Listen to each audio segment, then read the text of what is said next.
আমার আপনার জাতির পিতা, আমার আপনার জাতির পিতা কে বলেন তো? আওয়াজ করে বলেন কে? বইয়ের পাতা থেকে জানি মুছে যায়, আমাদের আওয়াজে মুখের স্লোগানে জানি বইয়ের পাতা থেকে বিগত দিনে জাতির পিতা যাকে বানানো হয়েছিল এটা জানি মুছে যায়। ইব্রাহিম আলাইহিস সালাম আমাদের জাতির পিতা কে? মিল্লাতা আবিকুম ইব্রাহিম হুয়া সাম্মাকুমুল মুসলিমিন। আল্লাহ বলেন মুসলিম জাতির পিতা হচ্ছে ইব্রাহিম, তিনি তোমাদের নাম রেখেছেন মুসলিমিন। সুবহানাল্লাহ। এজন্য আমাদের জাতির পিতা কে? ইব্রাহিম আলাইহিস সালাতু ওয়াস সালাম।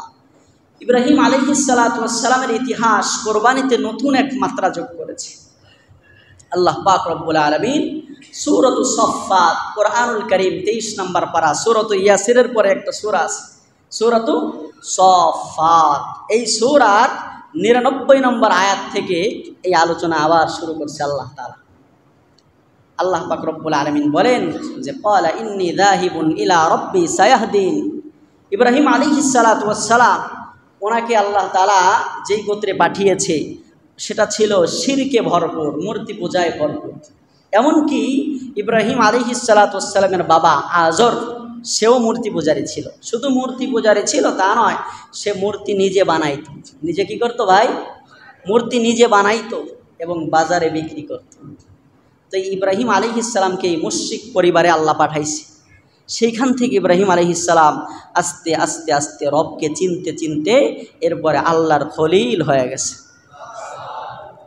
তো ইব্রাহিম আলাইহিস সালাতু ওয়াস সালাম যখন তার কওমকে বিভিন্নভাবে বুঝাইল, সবভাবেই বুঝাইছে, কোনোভাবে কাজ হয় না। বড় খাটাস যেটা নমরুদ, নাম শুনছেন না? হ্যাঁ, এটা হলো বড় খাটাস, ইব্রাহিম আলাইহিস সালামের যুগের সবচেয়ে কি বড় খাটাস। এই বড় খাটাসরেও লাজবাব করে দিয়েছে ইব্রাহিম আলাইহিস সালাম, তাও হেদায়েত হয় নাই। একবার ইব্রাহিম আলাইহিস সালামকে জেলে পাঠাইছে। কোথায়? জেলে পড়ছে। জেলে বইরা এরপর বলছে ইব্রাহিম এবারও কি সোজা হবা না? হ্যাঁ, আমাদের মূর্তিগুলারে কি এবারও একটু সম্মান করবা না? এবার বোঝা টোজা করবা না? কারে কেমনে করবো? তুমি আর কি এর খোদা? আমারে কি এখনো খোদা মানবা না? কয় তুমি আর কি এর খোদা? আমার খোদা যিনি, তিনি কি করেন? তিনি মারেন আবার বাঁচান। তিনি মারেনও আবার কি বাঁচানো। এই ক্ষমতা কি তোমার আছে? তুমি কি কাউরে বাঁচাইতে পারো? কাউরে মারতে পারো? নমরুদ খাটাস হাইসা দিছে। হাইসা দেবে ইব্রাহিম তুমি একটা কথা বললা, আমি একজন খোদা, আমি মারতে পারি না, বাঁচাইতে পারি না, হইল দেখো আমি মারি বাঁচাই। কেমনে বাঁচাও? জেল থেকে 2 জন কয়েদি ধরে আনছে। 2 কয়েদি ধৈরায় না, এবার জল্লাদের কয়েক অরে হত্যা কর। কয়েদি একজনরে কি কর? হত্যা কর, আর একজনরে বেকসুর খালাস দিয়ে দে। বলে ইব্রাহিম দেখছো, আমি মারি আমি বাঁচাই, আমি মারি আমি বাঁচাই। একজনরে হত্যা করে দিলাম, আর একজনরে বেকসুর খালাস দিয়ে দিলাম। ইব্রাহিম আলাইহিস সালাম বলে এই খাটাসরে এমনি সোজা করা যাবে না, পরে আরও কঠোরভাবে সোজা করতে হবে। ও বুঝতেছে না।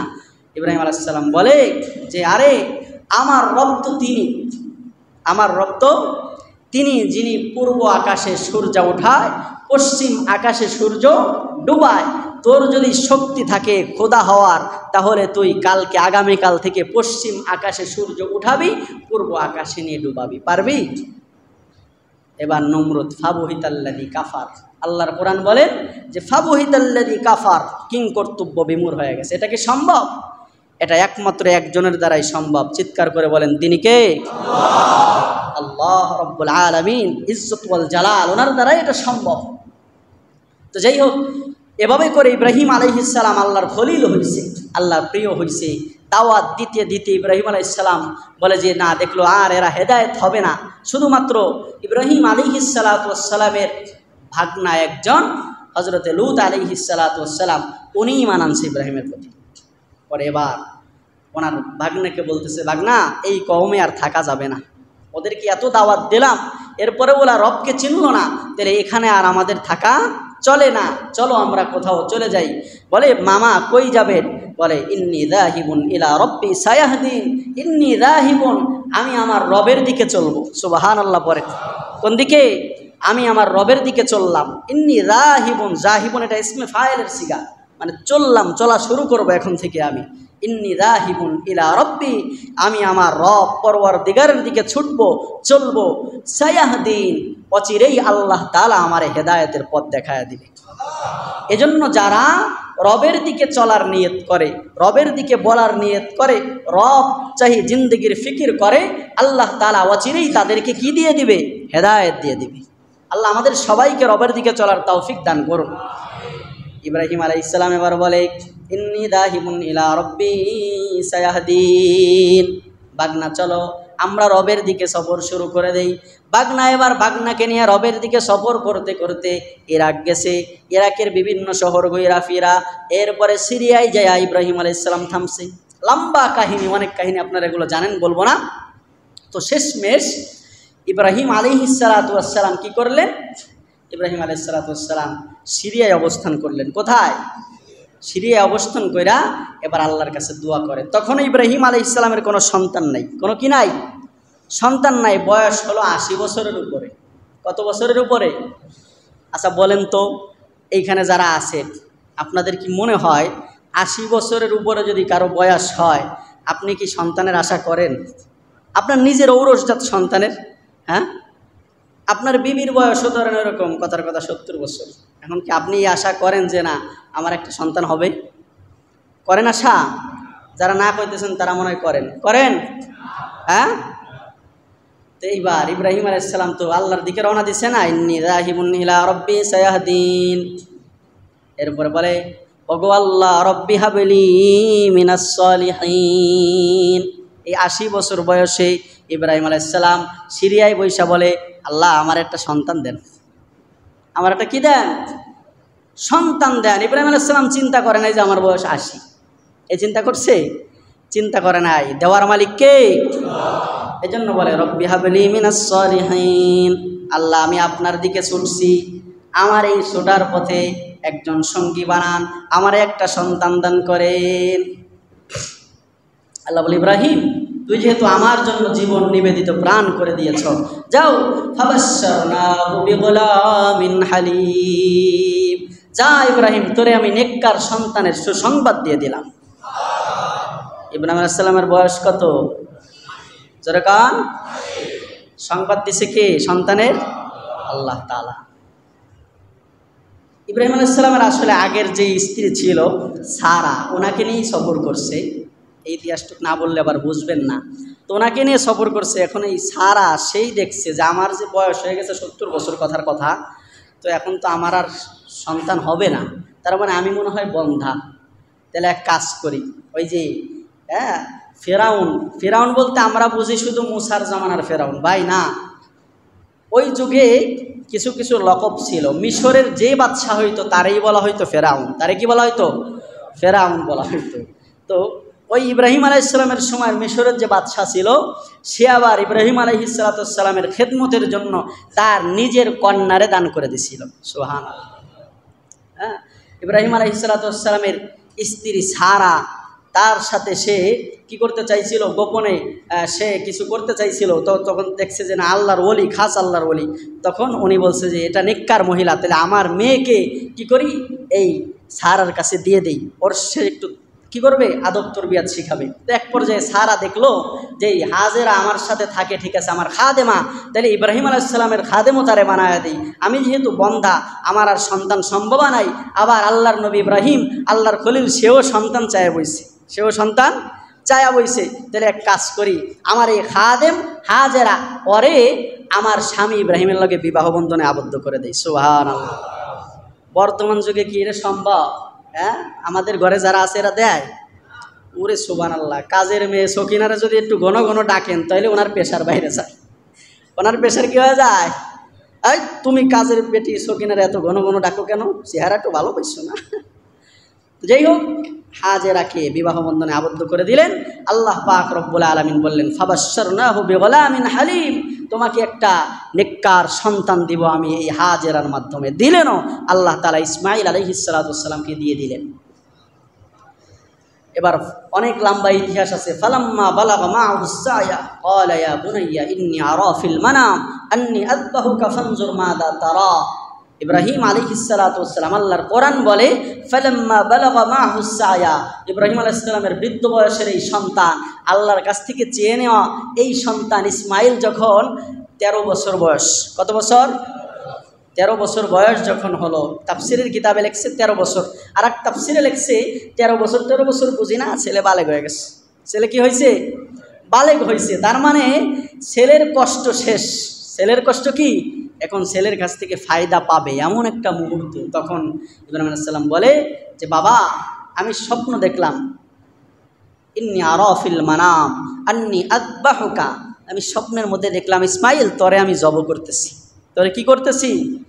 ইন্নী আযবাহুকা, আল্লাহ বলছে তোরে জব করছি, তোরে জব করতেছি, করে ফেলছি। এই কথা আল্লাহর কোরআনে বলে নাই। এখানে দেখেন আল্লাহর কোরআনের শব্দ মাঝি ব্যবহার করে নাই, অতীতকাল ব্যবহার করে নাই, যে তোরে আমি জব করে ফেলছি। বলে ইন্নী আযবাহুকা, বাবা ইসমাইল স্বপ্নে দেখলাম তোমার আমি জব করছি। ফানজুর মাযা তারা, এই ব্যাপারে তোমার মতামত কি আমার একটু বলো। ক্বালা ইয়া আবাতি ইফআল মা তুমার, সেও তো নবী, ইসমাইল আলাইহিস সালাম তো কি হবে? নবী হবে। আল্লাহর আদেশ এটা বুঝে না, এজন্য বলে ইয়া আবাতি ইফআল মা তুমার, হে আমার আব্বা আপনি যেটা স্বপ্ন দেখেছেন সেটা বাস্তবায়ন করা শুরু করে দেন, আমার কোনো আপত্তি নাই। সুবহানাল্লাহ। আমাদের ছেলেরা হলে কী কইতো জানেন? আব্বা খারান আমি একটু বাইবে দেখি। আপনি স্বপ্ন দেখছেন ঠিক আছে, রাত্রে ঘুমায় তো কতজন কত কিছু স্বপ্ন দেখে। এক লোক রাত্রে ঘুমায় স্বপ্ন দেখতেছে তার মা রুটি বানাইছে আর সুন্দর করে ডিম ভাজছে, আলু ভাজি কইরা ডাক দিতেছে আব্দুর রহমান খেয়ে যাও। এবার উনি ঘুমের ভিতরেই খাইছে, রুটি আর আলু ভাজি আর ডিম খাইছে। সকালবেলা ওইটা দেখে যে খেতা আর আসত নাই, খাতা কম্বল সব ছিঁড়া খাইছে। তো রুটি আর ডিম মনে করে কি খাইছে? খাতা আর কম্বল খাইছে। তো আমাদের যুগের ছেলেমেয়েরা হইলে করতেছে আব্বা ঘুমে তো স্বপ্নে তো কতজনই কত কিছু দেখে, আমি একটু চিন্তা ফিকির কইরা নই, মার কাছে একটু জিজ্ঞানোর দরকার আছে না? আমি কি তোমার একার সন্তান? হ্যাঁ, আমার মারও তো আমি সন্তান, একটু জিজ্ঞাসা এই কয়েছে কইতেছে আব্বা আমি চিল্লাই যাইতেছি। কিন্তু উনি তো ইব্রাহিমের ঔরসের সন্তান, দ্বিতীয় ইসমাইল আলাইহিস সালাতু ওয়াস সালাম তো নবী হবেন। এজন্য বলে ইয়া আবাতি ইফআল মা তুমার, আরে আল্লাহ আপনারে আদেশ করছে আমারে জবাই করতে, কাল ক্ষেপণ করেন না, নামে যান, আপনি আমারে জব করা শুরু করে দেন। ইফআল মা তুমার, ইয়া আবাতি ইফআল মা তুমার। এরপরে যাই হোক ইব্রাহিম আলাইহিস সালাতু ওয়াস সালাম কি করলেন? হযরত ইসমাইল আলাইহিস সালাতু ওয়াস সালামকে নিয়ে এবার কুরবানি দেওয়ার জন্য মিনা প্রান্তরে ছুটতেছে। ছোটার মাঝে প্রতিমধ্যে ফালাম্মা আসলামা, এই আয়াতের তাফসিরে এই কথাগুলো লিখেছে যে এবার ইসমাইল আলাইহিস সালাম আর ইব্রাহিম আলাইহিস সালাম যাইতেছে মিনা প্রান্তরে। প্রতিমধ্যে শয়তান দেখছে হায় হায়, ইব্রাহিমের আল্লাহর খলিল হওয়ার জন্য একটা মাত্র পরীক্ষা বাকি ছিল, সেটাও আজকে পূরণ হতে যাচ্ছে। তার মানে ইব্রাহিম আজকে আল্লাহর খলিল হয়ে যাবে, এটা কোনোদিনও হতে দেওয়া যাবে না। যদি যায় তাহলে আমি আল্লাহর কাছে যে বলছিলাম যে আল্লাহ ওয়ালা তাজিদু আকসারহুম শাকিরিন, আপনি আপনার শুকরগুজার বান্দা কমই পাবেন, এটা তো আমি হবে না। এজন্য বিভিন্নভাবে ইসমাইলকে বলে ইসমাইল তুমি কি জানো তোমার আব্বা তোমারে কই নাই? হ্যাঁ জানি, আমারে জবাই করতে। কি কয় এতটুকু বলায় ওতে কোনো প্রতিক্রিয়া নাই। হায় হায়। এবার ইসমাইল এবার ইব্রাহিম আলাইহিস সালামরে তো বুঝাইতে পারবে না, সে তো নবী, ঠিক আছে। এবার কি করা যায় তাহলে, পথ আটকানো যায় কেমনে? এবার বিশাল এক পাথর খণ্ড হয়ে পথ আটকায়া দিছে। আল্লাহ পাক রব্বুল আলামিনের নির্দেশে ইব্রাহিম আর ইসমাইল এভাবে পাথর নিক্ষেপ করছে আল্লাহর নামে, তো শয়তান সরে গেছে, রাস্তা ছাড়াইয়া দিছে। এভাবে 3 জায়গায় পথ আটকাইছে। 3 জায়গায় যে হাজিরা 3 জায়গায় কি মারে বলেন তো? পাথর মারে। হজে গেছেন কে কে? একটু হাত জাগান। হজ কোন হাজি আছেন? কেউ নাই? আল্লাহ সবাইরে হজ করার তৌফিক দান করো। তো 3 জায়গায় পাথর মারা লাগে। কয় জায়গায়? 3 জায়গায়। 3 জায়গায় ইব্রাহিম আলাইহিস সালাম আর ইসমাইল আলাইহিস সালাম শয়তানরে পাথর মারছিলেন। এইটা আল্লাহ তাআলার এত পছন্দ হয়েছে, বলে কিয়ামত পর্যন্ত আমার ঘরে যত পাগলরা আসবে আমি সবার জন্য ওয়াজিব করে দিলাম এই জায়গা 3 জায়গায় শয়তানরে পাথর মারা লাগবে। এরপরে যাই হোক এবার মিনা প্রান্তরে নিছে। ফালাম্মা আসলামা ওয়াতাল্লাহু লিল জাবিন, উভয়ে যখন আত্মসমর্পণ করেছে আল্লাহর হুকুমের সামনে, এবার ওয়াতাল্লাহু লিল জাবিন, খেয়াল করেন এটাকে বলা হয় জাবাহাতুন, আরবিতে কপালের এই সামনের ভাগকে বলা হয় জাবাহা, আর এই 2 পার্শ্বের 2টাকে বলা হয় জাবিন। কি বলা হয়? জাবিন। তো তাফসিরে যেহেতু শব্দ ব্যবহার করা হয়েছে কি ওয়াতাল্লাহু লিল জাবিন, আল্লাহ পাক রব্বুল আলামিন বলতেছে ইব্রাহিম আলাইহিস সালাম সন্তান ইসমাইলকে শোয়া দিলেন। কি করে দিলেন? শোয়া দিলেন। হাকিমুল উম্মত মুজাদ্দিদুল মিল্লাত শাহ আশরাফ আলী থানভী রাহমাতুল্লাহ আলাইহি বলেন, যেহেতু কপালের সামনের ভাগকে বলা হয় জাবহা আর দুই পাশের ভাগকে বলা হয় জাবিন, তার মানে আল্লাহ যেহেতু জাবিন শব্দ ব্যবহার করছে, তাহলে ইসমাইলকে কাত করে শোয়া দিয়েছে। সুবহানাল্লাহ। ইসমাইলকে কি করে শোয়াইছে? কাত করে শোয়া দিয়েছে। অন্য তাফসিরে আছে যে না, প্রথমে এইভাবেই শোয়াইছিল চিৎ করে, কিন্তু পরে দেখে যে ছুরি চালাইতেছে, কাজ হয় না। ইসমাইল বলে আব্বা মনে হয় মায়া লাগতেছে, এই জন্য আস্তে আস্তে ছুরি চালাইতেছেন, এক কাজ করেন কাত করে শোয়া দেন, যাতে আমিও আপনারা না দেখি আপনিও আমারে দেখেন না, তখন আর মহাব্বত উতলায় উঠবে না, হত্যা করে দিতে পারবেন। আরে কেমনে হত্যা করবে, কেমনে জবাই দিবে? আল্লাহ পাক রব্বুল আলামিন কুদরতিভাবে ইসমাইলের গলা, ইব্রাহিমের ছুরি দুইটার মাঝখানে পিতলের একটা টুকরা দিয়ে দিছে। সুবহান। এবার ফালাম্মা আসলামা ওয়াতাল্লাহু লিল জাবিন ওয়া নাদাইনাহু আইয়া ইব্রাহিম, আল্লাহ তাআলা এভাবে ছুরি চালাইতেছে ইব্রাহিম আলাইহিস সালাম। আল্লাহ পাক রব্বুল আলামিন এবার ডাক দিয়েছে, ইয়া ইব্রাহিম, হে ইব্রাহিম, কদ সাদ্দাক্তার রুয়া, তুমি তো তোমার স্বপ্নকে সত্যরূপে বাস্তবায়িত করে ফেলেছো। কদ সাদ্দাক্তার রুয়া, তুমি তো বাস্তবায়ন করে ফেলেছো। আল্লাহ তাআলা জিবরাইলকে বলে, জিবরাইল তাড়াতাড়ি যাও, ওই যে যেই দুম্বাটা হাবিল কোরবানি দিয়েছিল, মনে আছে ইতিহাস? যেই দুম্বাটা হাবিল কোরবানি দিয়েছিল, ওই দুম্বা আল্লাহ তাআলা জান্নাতে সংরক্ষণ করে রেখেছিলেন ইব্রাহিম আলাইহিস সালাতু ওয়াস সালামকে পুরস্কার দেওয়ার জন্য। আল্লাহ জিবরাইলকে ডেকে বলে, জিবরাইল তাড়াতাড়ি যাও, হাবিলের দেওয়া কোরবানির দুম্বাটা তুমি জান্নাত থেকে নিয়া ইসমাইল আলাইহিস সালাতু ওয়াস সালামের গলার ওইখানে রেখে দাও। আল্লাহ পাক রব্বুল আলামিন পুরস্কার স্বরূপ জান্নাতি দুম্বা ইব্রাহিম আলাইহিস সালামকে দিয়ে বললেন যে তোমার সন্তান কোরবানি দেওয়া লাগবে না, আমি তোমার প্রতি খুশি হয়ে গেলাম, তোমারে খলিল বানায় নিলাম, আর তোমাদের দুই বাপ বেটার পুরস্কার স্বরূপ হাবিলের দেওয়া সেই জান্নাতি দুম্বা তোমাদেরকে পুরস্কার দান করে দিলাম। এবার আল্লাহ পাক রব্বুল আলামিন এভাবে কি করলেন যে কদ সাদ্দাক্তার রুয়া, এরপরে বললেন ইন্না কাযালিকা নাজিজিল মুহসিনিন, এইভাবেই আমি কি করি, যারা সৎ কর্মপরায়ণ যারা, তাদের প্রতিদান আমি আল্লাহ এভাবেই দান করে থাকি। এজন্য ভাই, এই হলো কোরবানির ইতিহাসে নতুন এক মাত্রা যোগ করলো আমাদের জাতির পিতা ইব্রাহিম আলাইহিস সালাতু ওয়াস সালাম। এইখান থেকেই আমাদের উপর এরপরে আল্লাহ তাআলা আয়াত নাজিল করে দিলেন, ফাসল্লি লিরাব্বিকা ওয়ানহার, হে নবী আমি আপনারে কাউসার দান করছি। আমাদের নবীরে বলছে, কোন নবী? আমাদের নবীরে, যেহেতু আমি আপনারে কাউসার দান করলাম, কাউসার আর কোনো নবীরে দান করি নাই, দুনিয়ার কেউরে দান করি নাই, তাহলে ফাসল্লি লিরাব্বিকা, আপনি কি করেন? আপনি নামাজ পড়েন আর রবের জন্য কোরবানি করেন। এইখান থেকে বলে যে নেশাব পরিমাণ সম্পদের মালিক যারা, তাদের উপরে কোরবানির 3 দিনে কোরবানির পশু জবাই করা এটা ওয়াজিব। এটা কি?